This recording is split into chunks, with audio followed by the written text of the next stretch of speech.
Good morning students. Next chapter अपना भारतीय अर्थव्यवस्था का हम आज स्टार्ट कर रहे हैं। इस चैप्टर के अंतर्गत हमारे इस चैप्टर का नाम ही भारतीय अर्थव्यवस्था 1950 से 1990 तक की का अध्ययन हम करेंगे। यहाँ पर हमारे द्वारा सामान्य जानकारी का अध्ययन किया जाएगा। सामान्य जानकारी के से अभिप्राय है, जब हमारा भारत स्वतंत्र हुआ था तो उस समय हमारे देश के नेताओं के समक्ष संविधान के निर्माण की और अर्थव्यवस्था के विकास की सबसे प्रमुख समस्या थी। विश्व के समक्ष उन्होंने जब सारी अर्थव्यवस्थाओं का अध्ययन किया तो उन्होंने देखा कि 3 प्रकार की अर्थव्यवस्थाएं संपूर्ण विश्व में व्याप्त हैं। एक पूंजीवादी अर्थव्यवस्था थी, एक समाजवादी अर्थव्यवस्था थी और एक मिश्रित अर्थव्यवस्था थी। हमारे देश के प्रथम प्रधानमंत्री जवाहरलाल नेहरू के समक्ष ये समस्या थी, क्या भारत को पूर्ण रूप से समाजवादी अर्थव्यवस्था के अनुरूप ही विकास के पथ पर आगे बढ़ाना है या पूर्ण रूप से पूंजीवादी अर्थव्यवस्था को अपनाया जाए। लेकिन वो ये चाहते थे, जब उन्होंने इनका गहन अध्ययन किया, इनकी विशेषताओं का अध्ययन किया, तो उन्होंने महसूस किया कि भारत पूर्ण रूप से ना तो समाजवादी अर्थव्यवस्था के अनुरूप आगे बढ़ सकता है और ना ही भारत पूंजीवादी अर्थव्यवस्था के अनुरूप बढ़ सकता है, बल्कि भारत में समाजवादी अर्थव्यवस्था के अनुरूप उसकी अच्छाइयों को साथ लेते हुए और पूंजीवादी अर्थव्यवस्था की अच्छाइयों को साथ में लेते हुए मिश्रित अर्थव्यवस्था के स्वरूप के मॉडल को अपनाया गया था। सामान्य जानकारी के अंतर्गत हम इसी चीज़ का अध्ययन करेंगे कि हमारी अर्थव्यवस्था के अंतर्गत किस प्रकार से उस समय के नेताओं के समक्ष, उस समय के राजनेताओं के समक्ष हमारी अर्थव्यवस्था के विकास की समस्या थी और उन्होंने उसका क्या समाधान ढूंढा था। बच्चों, स्टार्ट कर रही हूँ मैं। उससे पहले एक बॉक्स बना हुआ है आपके, जिसमें हमारी प्रथम पंचवर्षीय योजना के अंतर्गत कहे गए कुछ शब्द थे। भारत में योजना का मुख्य उद्देश्य विकास की एक ऐसी प्रक्रिया को प्रारंभ करना है जो रहन सहन के स्तर को तो ऊंचा उठाए ही, साथ ही उन लोगों के लिए समृद्ध और वैविध्यपूर्ण जीवन के नए अवसर भी उपलब्ध कराएगी। अब हम अपने भारत के संदर्भ में सामान्य परिचय पर जाते हैं। 15 अगस्त 1947 के दिन भारत में स्वतंत्रता का नया अध्याय उदित हुआ था। यह दूसरे शब्दों में क्या, एक नई सुबह की प्रारंभ हुआ था। अंततः 200 वर्षों के ब्रिटिश शासन के बाद हम अपने भाग्य के विधाता स्वयं बन गए थे। अब राष्ट्र के नवनिर्माण का कार्य हमारे हाथों में था। स्वतंत्र भारत के नेताओं को अन्य बातों के साथ साथ यह भी तय करना था कि हमारे देश में कौन सी आर्थिक प्रणाली अधिक उपयुक्त होगी। आर्थिक प्रणाली से मतलब है इकोनॉमिक सिस्टम कौन सा अपनाया जाए, कैपिटलिज्म, सोशलिज्म या मिक्स्ड, जो अभी अभी मैंने आपको बताया था, पूंजीवादी, समाजवादी या मिश्रित, किस स्वरूप को भारत के विकास के लिए अपनाया जाए, जो केवल कुछ लोगों के लिए नहीं बल्कि सर्व जन कल्याण के लिए ही कार्य करेगी। विभिन्न प्रकार की आर्थिक प्रणालियां हो सकती हैं। ये जो विभिन्न प्रकार की आर्थिक प्रणालियां हैं या अर्थव्यवस्था के प्रकार हैं, इस टॉपिक के बाद हम नेक्स्ट अध्ययन करेंगे। पंडित जवाहरलाल नेहरू को समाजवाद का प्रतिमान सबसे अच्छा लगा था, किंतु वे भूतपूर्व सोवियत संघ की उस नीति के पक्षधर नहीं थे जिसमें उत्पादन के सभी साधन, जिसमें चाहे खेत हो चाहे कारखाने हो, सरकार के स्वामित्व के अंतर्गत थे। कोई भी निजी संपत्ति नहीं थी। लोकतंत्र के प्रति वचनबद्ध भारत जैसे देश में सरकार के लिए पूर्व सोवियत के प्रतिमानों और अन्य संपत्तियों को परिवर्तित कर पाना संभव नहीं था। नेहरू तथा स्वतंत्र भारत के अनेक अन्य नेताओं और चिंतकों ने मिलकर नव स्वतंत्र भारत के लिए पूंजीवाद और समाजवाद अतिवादी व्याख्या के किसी विकल्प की खोज की और बुनियादी तौर पर उन्हें समाजवाद से सहानुभूति थी।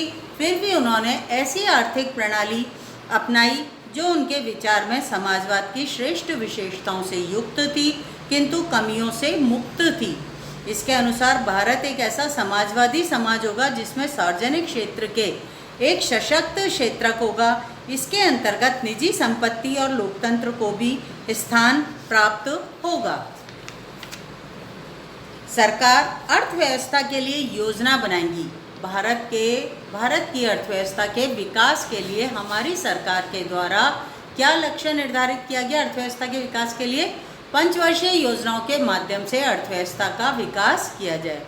बच्चों, सबसे पहले योजना शब्द से परिचित होना आवश्यक है, बाद में हम पंचवर्षीय योजना का अध्ययन करेंगे। योजना किसे कहोगे? जैसे आपके घर में शादी है, अब शादी होने के लिए आप क्या करते हो? पूर्व तैयारी करते हो। क्या तैयारियाँ? आपके पास आपको कितना पैसा लगाना है, आपको कहाँ कहाँ बुकिंग करनी है, कहाँ से आपको कपड़े खरीदने हैं, कहाँ से आपको ज्वेलरी खरीदनी है, ये सब योजनाबद्ध तरीके से कार्य होता है। फिर उसके बाद जिस दिन डे आता है उसके 1-2 दिन पहले से ही सभी एक्टिव होकर, जितने भी घर के मेंबर होते हैं, भाई मैंने मेरा ये काम कर लिया, मैंने मेरा ये काम कर लिया, मैंने मेरा ये काम कर लिया, टाइम आने पर वो योजना अपना प्रारूप ले लेती है और काम होता चला जाता है। यदि ऐसी योजना नहीं बने तो वो कार्य संपादित हो सकता है? नहीं हो सकता है। उसी तरह से किसी भी अर्थव्यवस्था के विकास के लिए पहले अपने संसाधनों को देखना पड़ता है, अर्थव्यवस्था में कितने संसाधन उपलब्ध हैं। फिर अपने लक्ष्य निर्धारित करने पड़ते हैं कि हमें पहले किन लक्ष्यों को या उद्देश्यों को प्राप्त करना है। उन उपलब्ध संसाधनों की सहायता से निर्धारित लक्ष्यों को प्राप्त करने के लिए जो योजना बनाई जाती है उसे ही अर्थव्यवस्था की नियोजन या परियोजना कहते हैं। ठीक है बच्चों, अब हमारे द्वारा इसके अंतर्गत थोड़ा सा और आगे बढ़ते हुए निजी क्षेत्र को भी योजना प्रयास का एक अंग बनाने के लिए प्रोत्साहित किया जाएगा। औद्योगिक नीति प्रस्ताव, भारत के अंदर पहली औद्योगिक नीति प्रस्ताव 1948 में प्रसारित हुआ था। इम्पॉर्टेंट है ये। इसके बाद 1956 में औद्योगिक नीति बनी थी। बच्चों, वो आगे की चैप्टरों में अपन अध्ययन करेंगे। अभी जो लाइन दे रखी है वो सिर्फ यही दे रखी है, औद्योगिक नीति प्रस्ताव 1948 तथा भारतीय संविधान के नीति निर्देशक शब्द। इस शब्द से भी आप परिचित हो कि संविधान में हमारे नीति निर्देशक शब्द दिए हुए हैं, का भी यही दृष्टिकोण है। वर्ष 1950 में प्रधानमंत्री की अध्यक्षता में योजना आयोग की स्थापना की गई थी। इस प्रकार पंचवर्षीय योजनाओं के युग का सूत्रपात भारत में हुआ था। बच्चों, यहाँ पर ये चीज़ नोट कर लेना अपनी कॉपी के अंदर। 1950 में भारत के प्रथम प्रधानमंत्री द्वारा योजना आयोग का गठन किया गया था और 1951 में प्रथम पंचवर्षीय योजना हमारे भारत में लागू हुई थी। अब मैं आपको जो नेक्स्ट टॉपिक बता रही हूँ, इसके बाद हमारे यहाँ पर अर्थव्यवस्था की केंद्रीय समस्याएं आ गई हैं। अर्थव्यवस्था के प्रकार आ गए हैं। पहला अर्थव्यवस्था का प्रकार पूंजीवादी कहलाता है, दूसरा समाजवादी कहलाता है और तीसरा मिश्रित अर्थव्यवस्था का कहलाता है। ये जो पूंजीवादी अर्थव्यवस्था होती है ना बच्चों, इसमें पूंजी प्रधान होती है, इसमें सरकार हस्तक्षेप नहीं करती है। यहाँ पर जितनी भी संपत्ति है, चाहे वो कृषि भूमि संबंधित हो, चाहे वो कल कारखानों संबंधित हो, कोई भी संपत्ति पर निजी स्वामित्व होता है। यहाँ पर उपभोक्ता संप्रभु होता है, बाजार की शक्तियाँ क्रियाशील होती हैं, मांग और पूर्ति की शक्तियों से उत्पादन कार्य उनके आधार पर ही उत्पादन किया जाता है। दूसरे नंबर पर समाजवादी अर्थव्यवस्था होती है। इसमें केंद्रीय नियोजन अधिकारी या सरकार होती है, जिसके द्वारा अर्थव्यवस्था की तीनों समस्याओं का समाधान किया जाता है। क्या उत्पादन करना है, कितनी मात्रा में करना है, कैसे उत्पादन करना है और प्राप्त उत्पादन का वितरण किन में करना है, सारी समस्याओं का समाधान केंद्रीय नियोजन अधिकारी या सरकार के द्वारा किया जाता है। निजी संपत्ति नहीं पाई जाती है, सारी संपत्ति सरकार की होती है। तीसरे नंबर पर मिश्रित अर्थव्यवस्था आती है। मिश्रित अर्थव्यवस्था जिसमें समाज या सरकार का भी अर्थव्यवस्था में उत्पादन की तीनों अर्थव्यवस्था की केंद्रीय समस्याओं के समाधान में योगदान होता है और निजी क्षेत्र भी उतनी ही भागीदारी निभाता है उत्पादन में या अर्थव्यवस्था के विकास में। अब हमारी ये 3 केंद्रीय आर्थिक समस्याएं क्या है और हमारे द्वारा इनका कैसे समाधान किया जाता है अलग अलग अर्थव्यवस्थाओं में, उसका अध्ययन किया जा रहा है बच्चों। पहली समस्या हमारी आती है केंद्रीय समस्या, जो प्रत्येक अर्थव्यवस्था में पाई जाती है। क्या उत्पादन किया जाए और कितनी मात्रा में किया जाए, व्हाट टू बी प्रोड्यूस की जो समस्या होती है। किसी भी अर्थव्यवस्था में आप देखते होंगे बहुत सारी वस्तुओं और सेवाओं का उत्पादन होता है। हम सारी वस्तुओं और सेवाओं को दो भागों में बांट लेते हैं, एक उपभोक्ता वस्तुएं और दूसरी आपकी पूंजीगत वस्तुएं। उपभोक्ता वस्तुएं वे वस्तुएं होती हैं जिनके प्रयोगकर्ता उपभोक्ता होते हैं, और पूंजीगत वस्तुएं वे वस्तुएं होती हैं जो पूंजीपति वर्ग के द्वारा प्रयोग की जाती है या और नई वस्तुओं के उत्पादन में प्रयोग की जाती है, जैसे मशीनें। अब हमारे जितने भी उत्पादन के साधन हैं उनकी सहायता से कितनी मात्रा में उत्पादन उपभोक्ता वस्तुओं का किया जाए और कितनी मात्रा में प्रोडक्शन पूंजीगत वस्तुओं का किया जाए, ये समस्या आती है। एक पूंजीवादी अर्थव्यवस्था, एक समाजवादी अर्थव्यवस्था, एक मिश्रित अर्थव्यवस्था में इसका समाधान हम किताब से पढ़ेंगे। अब दूसरी समस्या क्या है, इसे समझ लो बच्चों। उत्पादन कैसे किया जाए, हाउ टू बी प्रोड्यूस, मतलब श्रम, दो तकनीक होती है उत्पादन की, एक श्रम प्रधान तकनीक, एक पूंजी प्रधान तकनीक। श्रम प्रधान तकनीक के अंतर्गत लेबर का अधिक प्रयोग किया जाता है और पूंजी प्रधान तकनीक में पूंजी का अधिक प्रयोग किया जाता है। इसके अंतर्गत तीनों अर्थव्यवस्थाओं के अंतर्गत इस समस्या के समाधान के लिए किस प्रकार से करते हैं, ये भी अपन बुक से ही पढ़ेंगे। और तीसरे नंबर पर प्राप्त उत्पादन का वितरण किनमें हो। एक वित्तीय वर्ष के दौरान अर्थव्यवस्था में सारे उत्पादन के साधन जितने भी वस्तुओं और सेवाओं का उत्पादन करते हैं उन सबका वितरण अर्थव्यवस्था में या उन्हें उत्पादित करने वाले लोगों में ही किया जाता है, या अर्थव्यवस्था में रहने वाले लोगों में ही किया जाता है।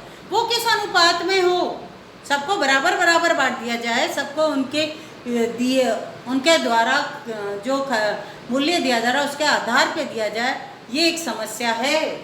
इसका समाधान भी हम बुक से पढ़ेंगे। फिर से हम अपनी बुक पर जा रहे हैं। ये तीनों समस्या मैंने आपको बता दी क्या है। अब इसका अध्ययन हम बुक से करेंगे। प्रत्येक समाज को, चाहे वो कोई सा भी समाज हो, कोई सी भी अर्थव्यवस्था हो, प्रत्येक समाज को 3 प्रश्नों के उत्तर देने होते हैं। पहला प्रश्न यही है, देश में किन किन वस्तुओं और सेवाओं का उत्पादन किया जाए।